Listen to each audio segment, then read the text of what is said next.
بالنسبه للحج 2023 ان شاء الله باذن الله سوف يكون في المحطه الثانيه التي هي كانت هي المحطه الخارجيه، سوف فيها مرأب خاص لها يتسع ل 1000 سياره. هنالك جهاز كانال مدخل خاص للحجاج الميامين باذن الله ان شاء الله.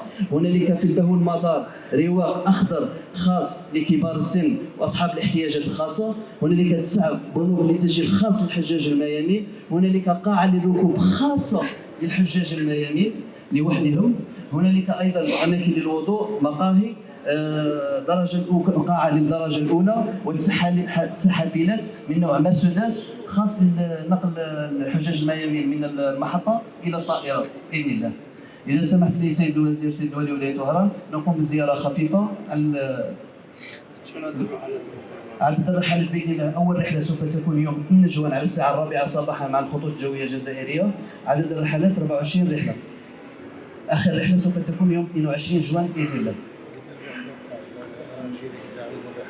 اول رحله باذن الله شكون؟ لو 2 جوان. السنه 24 عندهم 9 رحلات.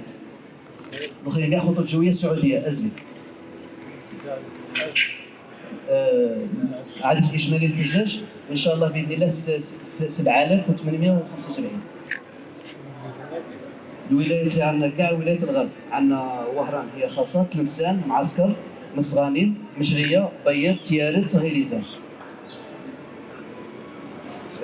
سعيده ايضا وبالعباس.